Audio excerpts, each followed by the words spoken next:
I'm your host, Victoria Margarita, leaf lover and wannabe cannabis entrepreneur.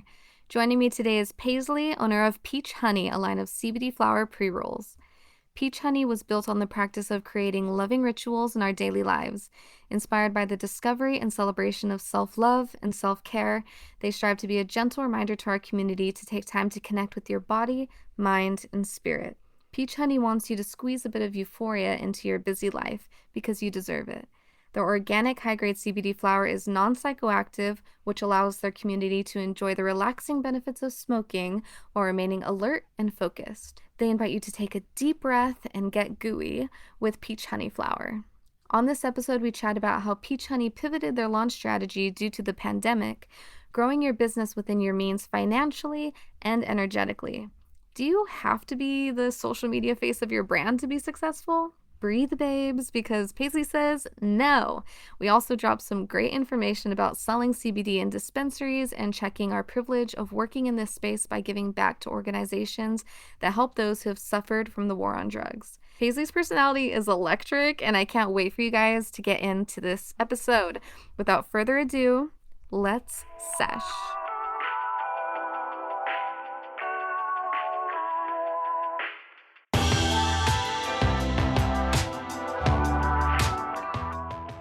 Hello, Paisley. Welcome to the Work Sesh podcast.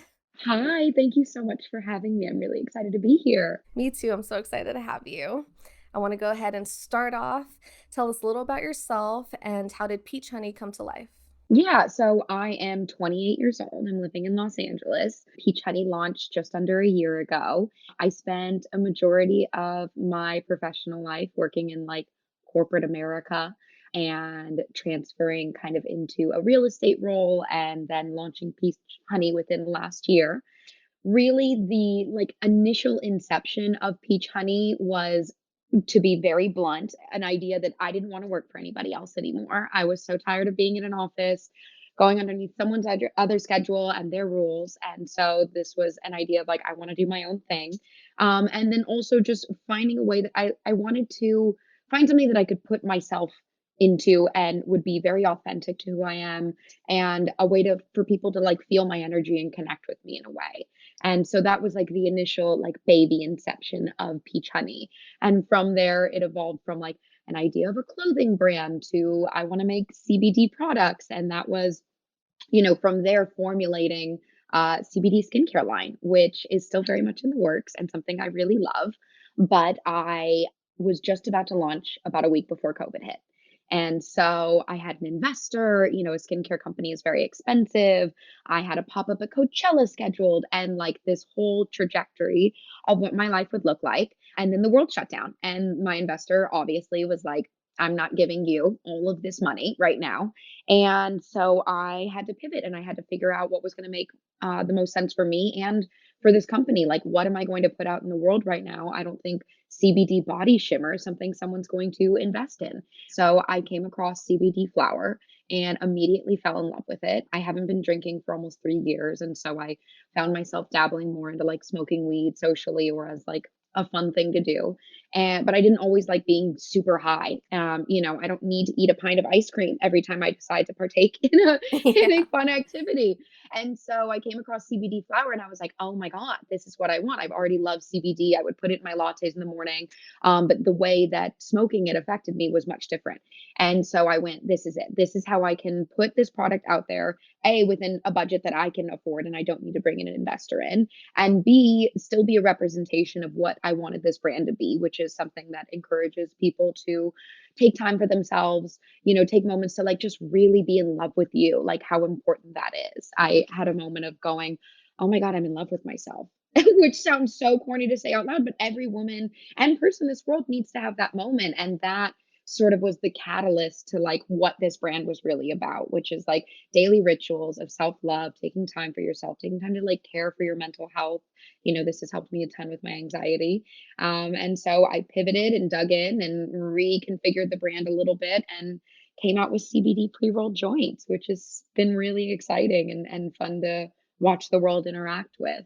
Yeah, that's amazing. And I love CBD too. CBD is I had the same thing. Sometimes I don't want to be high in public or just out doing about, but I want, that relaxed feeling or just a certain vibe. And CBD has really helped me too. Yeah, absolutely. It kind of just takes that edge off. I mean, the fact that I could like smoke one in the middle of the day if I'm feeling that like 3 p.m. anxiety of what to do next, but then still be able to continue to work. And it just takes that like my anxiety can be very paralyzing at times. Like I can just sit there and just think, and that's not fun. And then I'm mad at myself that I'm just sitting there and thinking. And it's this never ending cycle. And that can just sort of pull me away from that feeling and allow me to like carry on with my life in a productive and happy way. Yeah, and then you said you started right before the CBD, right? You started right before the pandemic hit, and also too during the pandemic, I couldn't smoke. It was making everything way too real, and it was Yep. just too scary of a time for me to like deeply think about. So I had to stop, and I relied heavily on CBD like this whole time too. Yeah, absolutely. I think we were like really forced to sit with ourselves and which can be a beautiful thing, but if you're going to like indulge in a substance that might exasperate that like sitting with yourself feeling sometimes in like a paranoid or, all-consuming way, it can be a lot, and then you're feeling guilty the next day and yada yada yada. It's a whole thing. So CBD seemed like it's like distant cousin that you can feel safe to like hang out with all the time. Yeah, totally. So Peach Honey is a brand new biz. You said you launched pretty much a year ago. What has been your biggest challenge so far? Yeah, I think, in the last year, really what's been challenging is being a one woman team. I still work full time in real estate and doing some interior design projects. And so I don't take any money from the business. But the entire business is me from producing all of the joints themselves to packaging, shipping, marketing, social media. I had to figure out how to be an accountant, sort of, and manage QuickBooks. So there's always something new to kind of keep spinning. There's always a different plate. And so sometimes that can be a little overwhelming. But on the flip side of that, it is like the greatest sense of accomplishment to go, oh my God, I don't know how to build a website. And then figuring out how to do it and feeling so proud of yourself that you were capable of something like that. Or, problem solving through production issues or a payment process. Or it can be really overwhelming at times because you're just learning as you go for a majority of it. I mean, I didn't complete college. I went for a couple of years. I didn't have parents that were, my mom's an entrepreneur now, but we've been very much figure it out for yourself kind of gals. And so that's always been my motto. So at times it can be a bit of a struggle and a challenge to face, but it's also very rewarding in the process. Yeah, that's amazing. It's funny because I interviewed someone the other day who they've been in it for 6 years and they're still basically a one woman team. Yeah. So it's just funny how, sometimes you grow a team and then sometimes you stay solo, but Yeah, it's all what works best for you, right? I mean, I think there's some people, and I know that I can be guilty of this, where I'm like, no, no, no, I've got this. I can do this all by myself. And so I think, learning to ask for help is really important when you need it. But some people, they work it better themselves. I've always had that motto, like, I can do it better on my end. I'll just figure this out for me. So I think that's going to be something to do going forward is learning how to trust somebody with what is my baby and bring people on that I know will have the same love and drive to bring it into fruition. So, yeah. yeah, delegating's really hard. I've done that with this podcast too. I was like, "Oh, I can sit down and learn how to edit it." And then I was like, "Really though, because I work full time too, it Yeah. would just be better to hand it off to someone to do." And so I have an editor and it's nice. Definitely Yeah. delegating, I highly recommend. Absolutely. I mean, I think you reach this point where it's like a risk reward scale of like, okay, the risk of like this person messing it up maybe is larger, but the reward is this huge upside that you have all of this time back and you can focus on other things. So I know that I'm definitely getting to that point, and I would love to be at that point financially where I could get some help here and there. But it's trusting others, which is I guess what life is all about. We got to trust each other. So Yeah. it's a growth. Yeah, and yeah, exactly. You get used to handing it off and it coming back completely done and it's magical. You're just like, "Wow, it's all Yeah. done." Yeah. Yeah. Absolutely. What is one thing that you've learned so far that has been the most helpful? I think the most helpful thing, kind of touching back on really what we've just talked about, is learning to ask for help when you need it and learning to ask for outside advice when you need it, and being open to any feedback that comes back. I've definitely sent out, an email blast to a friend and been like, what do you think? And instead of them being like, it's amazing, you killed it, they'll have feedback, which is what I asked for. And sometimes I'm like, oh, but you don't just love it. Like, you don't just think it's the most amazing thing ever. And you can take it personally and get your feelings hurt, but you have to sort of put your personal feelings aside and recognize that this is a business, and that, outside opinion is really helpful. I think there's that like whole story about the guy who invented the Segway. He didn't ask for help for anybody or advice outside of his like, Silicon Valley millionaires. And so they all thought this like overly expensive machine that you were going to ride around on instead of walking was going to revolutionize the world. And it ended up being like a weird tourist trap thing because he never asked for advice outside of his circle of like what could really be impactful from this invention. And so I always try to keep that in the back of my head of like, okay, if I just keep it here, I've only got my perspective on it. And my perspective isn't the only one that matters. So it's important to kind of reach out and get other input. Yeah, that ego control is really important too. Yeah, the I big E struggle with word, that. ego. Yeah, absolutely. My like temper will go off sometimes if someone, yeah, exactly, doesn't immediately like something and I'm like, "No, Yeah. wait." Where are my compliments? Please acknowledge me and validate what I'm doing. But you Yes. have to put that aside and go, okay, it's this is a safe space and there's a reason I'm asking for help here. Yeah, definitely a thing. From your Instagram, packaging, and your merch, the branding is so cohesive and really captures that gooey mood that Peach Honey is all about. Do you have any tips for creating a solid branding? Thank you, A, for saying that. I really appreciate it because it was, it's a big process to go through branding your company, because I think especially now we're exposed to so many brands and so many different looks and so many different concepts that can be very easily influenced into what you're doing. And so I think the best piece of advice, given, the process that I went through, is A, in the very beginning, I did hire a branding agency to help me come up with the branding and packaging for the skincare, and a lot of the verbiage. I knew that was something that I was really going to struggle with. So, like, be really aware of what your weaknesses are. And I knew that copyright was going to be really hard for me. And so I invested in that. I didn't skimp out on it. And I'm very glad that I didn't. And because of that, what they were able to take from just my mind, it's still all me. It's just me talking endlessly about what I wanted to create here. And they were able to put it in a way that made sense as a brand. So having that to sort of launch into what I would then create the Peach Honey Flower brand into, was really helpful. And I just try to stay really true to myself and what I knew I wanted and what I knew I saw for this brand. Because I would, design the whole box. I knew from the beginning that I wanted like a small vintage cigarette box. And then I would start talking to people about it, and they're like, oh, that's really hard to do. I don't know about this. And you have to kind of keep pushing and digging to like really create what you want. And then I would design the whole thing, and I went through like a million different off-white Pantones and finally selected one and felt like I signed off on it and really loved it. And then I'd wake up in the middle of the night and be like, oh no, we should have made everything orange. What was I thinking? And you have this like innate self-doubt. But I think really trusting yourself and trusting what your initial vision is so important, and digging into it and knowing where to spend money and where not to. I mean, like I said, I invested in a branding agency TK. They were incredible to help come up with the foundation of who Peach Honey was specifically for the skincare. And then when I was doing flower, I knew that I wanted an icon to go with the text logo that they had created.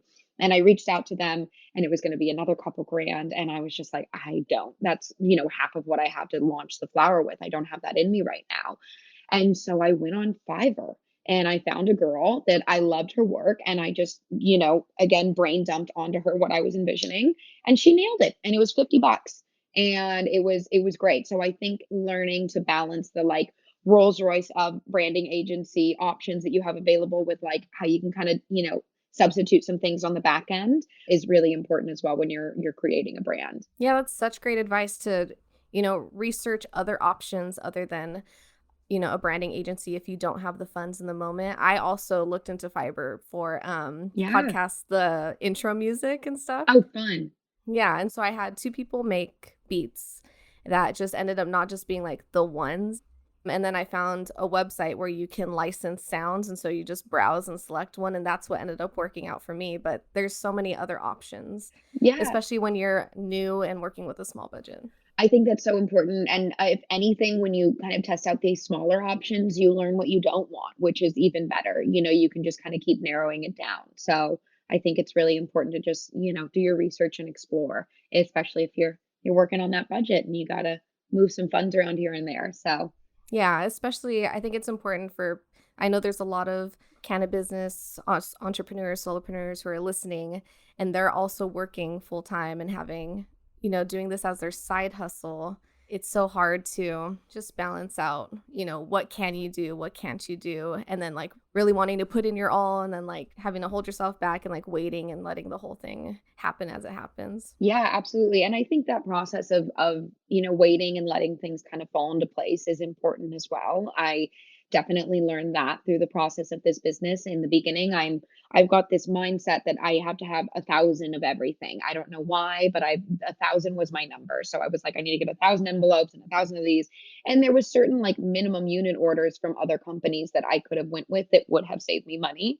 And so now my entire kitchen is just like shipping envelopes everywhere and like little things that I didn't need to order such a huge quantity of in the beginning, but you come up with these rules in your head. And so, I think you continue to learn and be open to adaptation through that process of going, okay, I know that I don't need to order 6 boxes of shipping envelopes going forward. I can just scale back on that a little bit and be fine. So I think that process is really important as well, and learning how to like manage business finances, which is a new thing for me and very exciting. Yeah, I'm so glad you understood my question. I feel like I said that so weird, but what I meant to say was just like, yeah, doing business within your means. Yeah, no, girl, I got you. Don't worry. We're here. We're right here. You Yeah, answered it I'm in perfectly. it. Oh, thank you. So I discovered peach honey by stumbling upon your TikTok account. It can be tricky growing a cannabis brand on social media, even if your product isn't psychoactive. Your TikTok is all about you with sprinkles of peach honey. Do you think it's important for small cannabis owners to build their personal brand in order to grow their business? Has it helped you? And what advice can you give someone who is shy about being in front of the camera? Yeah, absolutely. So, I mean, a couple of things there. A, so thrilled you found me through TikTok, and also sorry, because I just really am very me on there. And I think that I would love nothing more than to be able to just grow peach honey through there and make cute, vibey content, though sometimes I get nervous about it. Like, I try my hardest with creating social content, but it does give me a lot of anxiety at times because I'm like, are people going to like this? Is this cool? Is this what you're supposed to be doing? That word supposed to is haunting at times, and is something I'm continuing to practice to let go of. But yeah, it can be frustrating when you're trying to post something that is a federally legal, that I'm running out of my living room basically, and it's immediately flagged and taken down. And so I understand that this video could potentially reach an audience that can't participate in this industry yet because of their age. But if they can figure out how to block an entire video, I think we can segment it through age groups. I think there's an answer there. And I also think it unfortunately continues to exasperate the narrative that weed and CBD is like this harmful controlled substance, when I think as a society we're continuing to grow and normalize weed and CBD. And granted, I live in California and I know that North Dakota probably has a different narrative, or even Texas still. But I think the closer that we move to acceptance is eliminating abuse of the drug and thinking that it's this harmful thing. And then as far as you know uh, people who think, let me back up on that. As far as growing a personal brand for promoting your business, it's something that I did because that's what I knew and that's what I've been doing for years. And I know that other people have other options that help them grow a business, like getting a college degree, or maybe your family's involved, or you've got a great network of people that can help you grow, or you were able to have this, that, and the other connection. But I had me. I've always kind of just had me for anything that I've done. And luckily, I'm kind of loud and I got a lot of things to say, and I'm not shy in front of a camera. And I've also really dug in and learned who I was, and wanted to show that authentically as a way for people to connect, or you know feel a sense of community within. And so I think that for me, yes, it worked. But if it's something that you're not comfortable with, I don't think it's the only way to grow a brand. I mean, I think we are in an age of influencers and big followings and TikToks and viral videos, but it's not the only way to be successful. I think it sometimes looks like the most glamorous way, quote unquote, to be successful, but it's not it's not the only way. I sometimes wish I was better at the other things, you know, the like analytical customer acquisition through advertisings and email marketing. And to be honest, half of that is over my head most of the time. And so this is something that I know I can like talk to and figure out. So I think marketing your business and growing your business is really at its core in the beginning about being authentic to yourself and what feels right, because that's what's going to continue to grow energetically in the universe and, you know, feel right for you, that you're excited about doing it. If you're not excited about posting a picture, then it's never going to feel good and it's never going to be like this authentic growth experience for you. So, yeah, I think that's kind of my perspective on it throughout the years. I can hear all the introverts listening, just sighing with relief that you Yeah. said that they Yeah. don't have to if it doesn't work for them. Yeah, absolutely. I mean, I think we've been grown up in an age now where you see this like perfect quote unquote, you know, image on Instagram and the promotions and all of these things, and so we're conditioned to believe that's the only way. But I do think some people are getting tired and it's becoming white noise to see, you know, another cute influencer girl be like, "Check out my smoothies." You know, no shade to them whatsoever, but we've seen it, and so if you have a different way to grow your business that, like, works for you and works for the brand, go for it, you know? Yeah, it really has grown to be just an unsustainable business model Yeah. to be constantly pushing yourself to put out content every 3 seconds. Yeah, absolutely. I think, you know, sticking yourself to that idea or making it your sole source of income or your sole way of promoting either yourself or your brand is really detrimental to your mental health. I mean, I think there was this article I just saw in the New York Times about really young TikTok creators, Gen Z, who blew up at the start of the pandemic, but being TikTok, you're bound to the algorithms of TikTok that you're going it's going to be a trend and you're going to fade out at some point, and they teach you to like, you know, keep making the same types of videos over and over because that's what's going to be promoted, and then eventually people don't want to see those types of videos anymore, and so these kids are losing their whole followings and they put their whole, you know, sense of being in there and it's their source of income now, and then it's taken away from you, and that's really really hard on anyone. And so, you know, I moved to Los Angeles when I was 20 years old and thought that the only way that I would be happy and successful is if I was an Instagram model. I genuinely saw that in 2013 as like, this is it. This is what will save me. And I was so sad. I was so insecure and I was overwhelmed with the idea of like constantly trying to be this content machine, and it wasn't for me. And luckily I was at a point in my life where I was working full time for a company and then I was trying to model full time, and pardon my French, but I was half-assing two things. And I decided I needed to whole ass one thing. And the one thing that made me happy consistently was the corporate job, 9 to 5 at that time. It was a wonderful community. It was a safe space. You know, you see like one image on an Instagram from a photo shoot I might have done or something like that. And you're like, oh, what a great day. Like you were like by a pool. But like cut to in the background, I'm very anxious. I feel very insecure around all these other girls. Some of them aren't nice to me. The photographer's being weird. You know, it's always another story behind the scenes. And I'm glad that I didn't fully invest myself in that. It was such a learning experience for me and gave me a little bit of a platform, but it really, you know, I've taken plenty of breaks from it. I will, if I need a mental health break, I will delete all my social media for a month at a time or 2 months at a time to just check back in with myself. Cause I think we can have this sort of obsessive thought with that content, you know, train that like, oh, I got to get a picture of this. Oh, I'm wearing this outfit. I got to make sure I get this. And then you're not present and it's really hard. And so I think keeping a balance to like what is reality and what is social media is so important more now than ever that we've been a part of this like weird world of Instagram and TikTok and Facebook and all of that. Exactly. And I've done the same thing where Instagram came out with, "Oh, this is what you need to do to grow. 3 reels a week, 5 posts, 10 Insta stories, whatever." And I was just like, "No."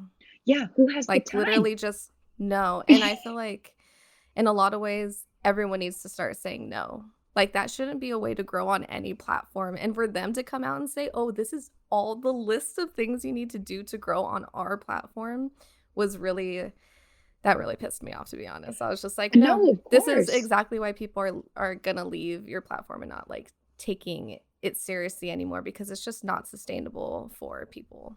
Yeah, they're just trying to reel you in with that dopamine and get you so hooked on it that if you're not doing that, you are sad. And it's a way of being dependent on what is, a capitalistic platform at the end of the day. And that shouldn't be what it's for. They can make their like sappy commercials. Like it's about connection and being with your friends and like cut to a group of friends just staring at a phone, editing a photo because they need to like push something out. I don't think we should be have to feel like we're a slave to it. So go you to say no, and more people should say no to to the Instagram monster sometimes. Yeah, it's ridiculous. Mhm. And especially for cannabis brands who like, okay, I'm gonna play by your game and then you're gonna immediately delete me. Yeah, absolutely. So, That's the other thing. It's like, oh, you're not even really welcoming what I'm doing here, even though it may be statewide legal or federally legal in whatever state you could be in. You're still bound to their rules of censorship, which is inherently frustrating. yeah, yeah. So I'm glad you said that. Putting all your eggs in the Instagram basket just isn't worth it on your mental health if that's just not something that you can do. So, what do you recommend, I guess, other ways to put yourself out there locally or on the internet? Yeah, so I mean, I think email marketing has been big for me. It's something I'd like to be on top of more. You are for most internet or website hosting platforms like Shopify, they'll automatically import emails, and I've seen sales through that, so that's really exciting. Another thing that I tried out, which I absolutely loved, was I did a pop up at the Los Feliz flea market. And since I have, my reseller's license and everything, I was able to go sell everything there and met wonderful people and made some sales and had like just such a great time with it, and I thought it was such a great idea. I was able to collaborate with one of my friends. It really wasn't that expensive to get a pop-up there. And so I think, especially now that the world's opening back up, I'd love to pursue more avenues like that, either pop up at flea markets or right now I'm really trying to target hotels or boutiques that are able to maybe put me in their gift shop or in their shopping experience. As a CBD brand that is hemp derived, I cannot legally be in a dispensary that carries THC like marijuana derived products in the state of California. And so I'm really targeting other businesses that I think would be synergistic with this. My goal right now, I would love to be in the Ace Hotel. So if anyone from the Ace Hotel is listening, I think peach honey would be adorable in your gift shop. But fun things like that where people are like on vacation and this would be like a cute thing to do for the weekend. Like everybody wants to be extra gooey on vacation, so why not? First of all, I love the Ace Hotel, and you're so right. Your branding would look perfect at the Oh, Ace thank Hotel. you.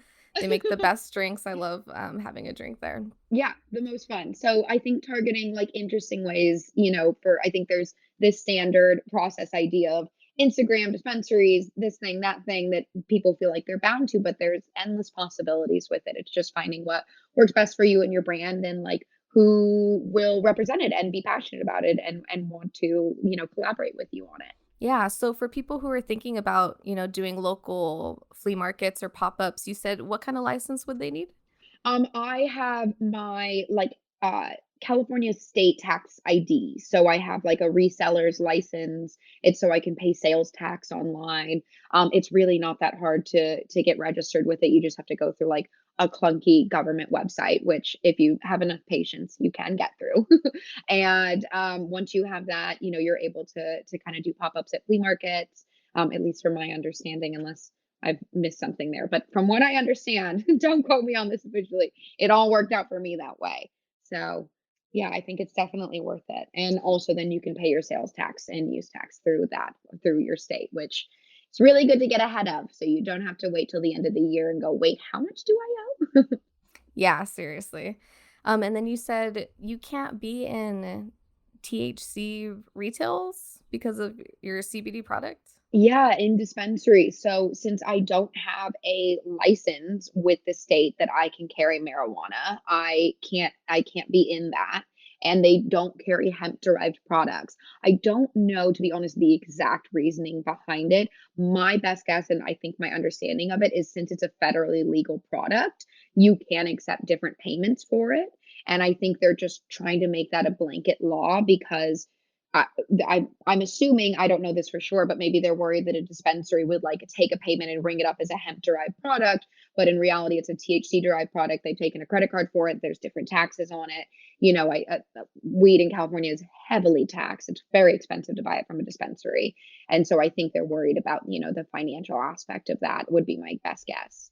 Interesting. That's so weird. And Yeah. it's true. I don't like for people who are in non-legalized states, when you go into a dispensary, the way you have to pay is so weird. Oh, Or they like have to round it up sometimes because they can only do process payments that are in like fives, oh, like or something. I don't know. It's just so it's weird. so bizarre. I went into this one dispensary over by me. It's called Sarah, Serra. It is so beautiful. It is ridiculous. I went in and spent way too much money because I wanted to be in there longer.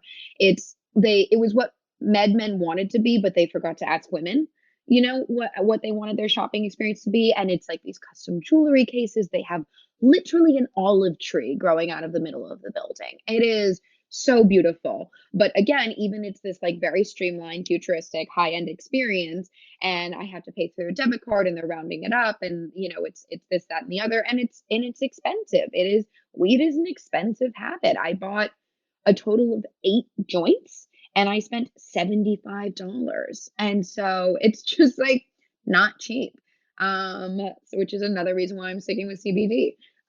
But yeah, it's definitely a very interesting world. My hope and desire for the world is that it continues to move through acceptance federally, that we continue to work towards freeing people that are serving life sentences handed down under unjust drug laws that are, through the 3 strike rules that people went to jail for a dime bag over. I mean, this is an essential business in the state of California during the pandemic, and there's people spending their life in jail over it. So I think with the growth of this industry, that's such an important component with it, that we're normalizing weed, and then there's people spending their life in jail for it, and they should not be. And so I think we should continue to push for legislation and I work with an organization called the Buried Alive Project, where I donate sales from my clothing items to their organization. They have a team of lawyers, and they pick people individually, and they rework their case, and they get them out. They were, serving life sentences, and they're free again because they went to jail in the 80s for, a little bit of weed. And I just think that is just, touches into the whole systemic racism of this country, and something that we need to continue to focus energy on and work towards. Yeah, I'm glad you brought up the Buried Alive project. That was one of the questions I forgot to put on this That's on my little okay. question sheet. Yeah, and I'm glad. So for anyone who's thinking about opening a CBD business and getting into retail, that's just something you have to think about when it comes to dispensaries. And I think it's great that you're focusing some profits into organizations that do help, people who've been victimized by the criminalization of marijuana. Yeah, absolutely. I just think it's so important. I mean, there's a ton of different ones that are really great. The Lost Prisoner Project. I just came across them, and I worked directly with the owner of it, who is really lovely. And, I'm so proud and happy. I mean, it's not a ton of money because I'm small still, but to know that I can contribute and help in some way, I wouldn't feel right doing this business if I wasn't doing that, because as a white woman in this industry, you have to be aware of your privilege and what, was granted to you. I mean, the fact that I had 10 pounds of weed shipped to me, hemp flower, but 10 pounds of it, and it's a non-issue, and there's people that are profiled and criminalized constantly for it, is absurd to me. So it's something I'm very passionate about, and proud to say that I, am contributing towards. Yeah, it's the self-awareness for me. Thank you. I'm trying. I think it's important. I think, everybody's got their continued practice of learning what their privileges, what this country means for people of color, what they've been through, and what the systemic racism looks like in this world. And nobody's going to be perfect. This is a bit out of context, but I think cancel culture is sometimes really detrimental to people who are just genuinely trying to learn. I've definitely dealt with people who, I think right now, where cancel culture is so heightened, think that they're really championing something, that they're really like getting behind and like, oh, I'm gonna hold this one up. Look at what I can do. had someone message me because I posted a picture of Obama on President's Day smoking a joint and was really upset with me that I didn't recognize his involvement in the war and what am I doing? And I tried to have a very human conversation with her. And I think some people just aren't like satisfied by that. I think they're like really seeking for something and then starts to dig into me about being a white woman in this industry. And then I feel like I have to defend myself to that and say, have you taken a look at my website? These are the organizations I'm contributing to. I think if we really took a step back and connected with each other on like a very human level, there are some people that like deserve to be canceled. Harvey Weinstein, get him out of here. Louis C.K., goodbye, good riddance. Bill Cosby, don't even want to know that you exist anymore.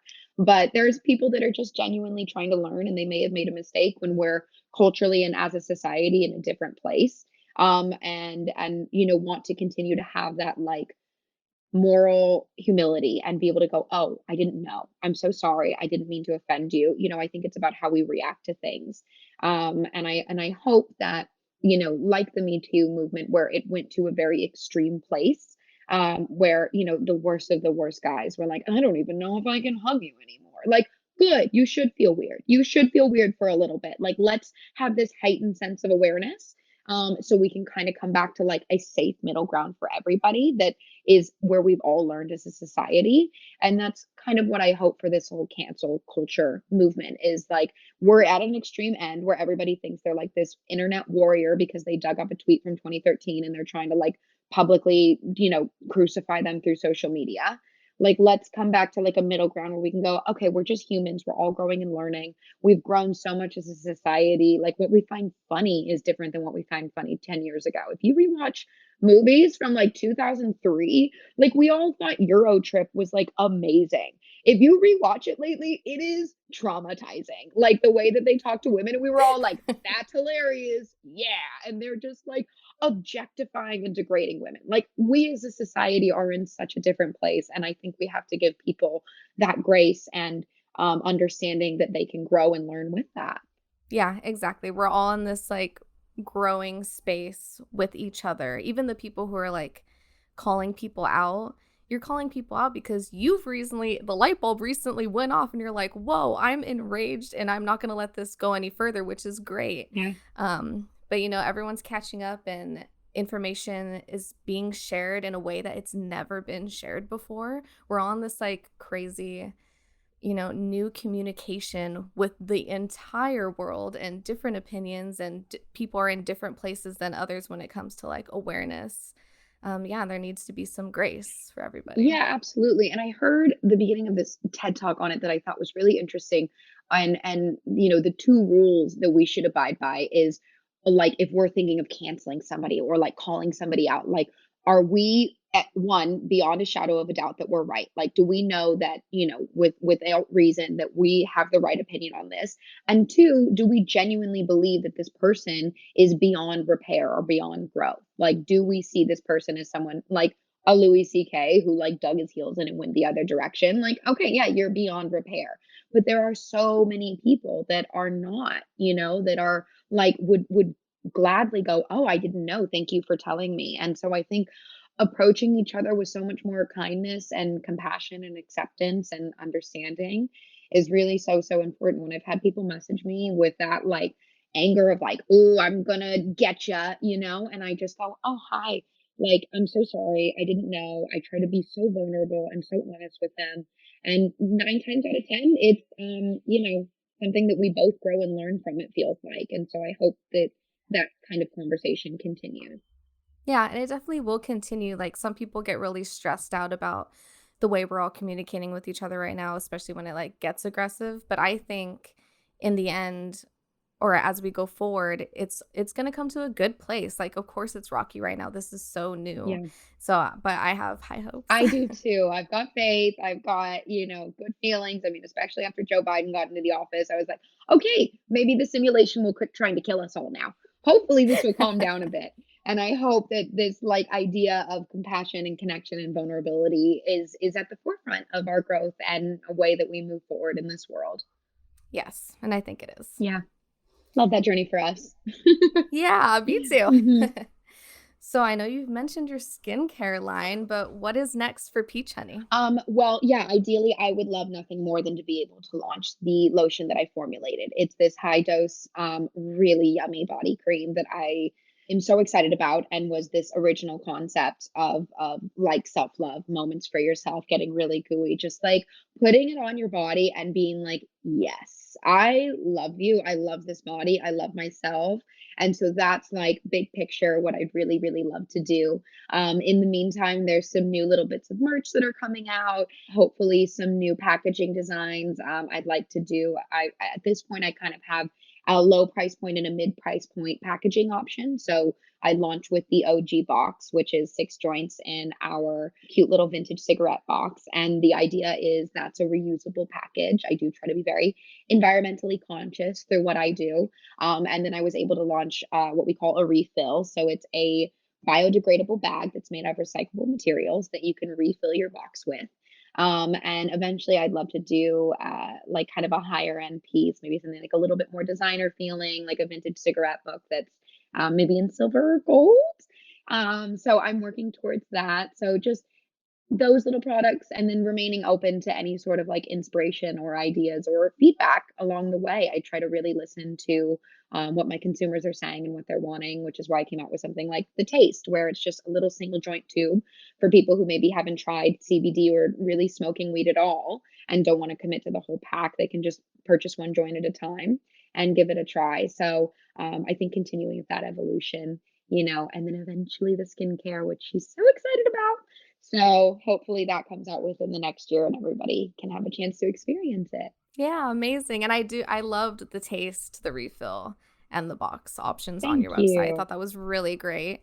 And I agree. After a shower or like daily, like moisturizing is such an intimate moment with yourself Yeah. that you have. And so, yeah, having that extra like CBD experience, I'm so excited to see like what it smells like. I'm really excited for that. Thank you. I'm very thrilled about it too. But yeah, I think it's in such an important time. And I just think, again, we're at this like forefront of an age where we should just be so obsessed with ourselves, like men, women, non binary, everybody. Like, be so undeniably in love with yourself. And then everything good will follow from there. At least that's been my experience. It was such a shift for me to just go, oh, yeah, you're great. Good job. Like, I love you. And that's been the catalyst for everything. I totally agree. The way I flirt with myself in the mirror is wrong. Hell yeah. It's wrong. Yes, I love that for you. I think that's so important, and we should be celebrating that. Any guy that ever tries to shame that, anytime I post a video on TikTok where I'm like, just feeling myself, it just takes 10 seconds for some dude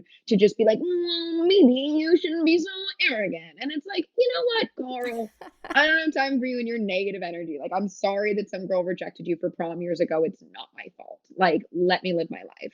I think we should continue to celebrate, and anybody that feels insecure or doesn't appreciate in the long run can go elsewhere. I don't have time for you. Well, this has been great. Before we head out, I do want to go through our little Yay. speed round. Okay, great. So, describe the peach honey gooey lifestyle in 3 words. I would say gooey lifestyle in 3 words is euphoric, compassionate, and self-love. We'll hyphenate that into one word. Love that. And your dream person to have a smoke sesh with.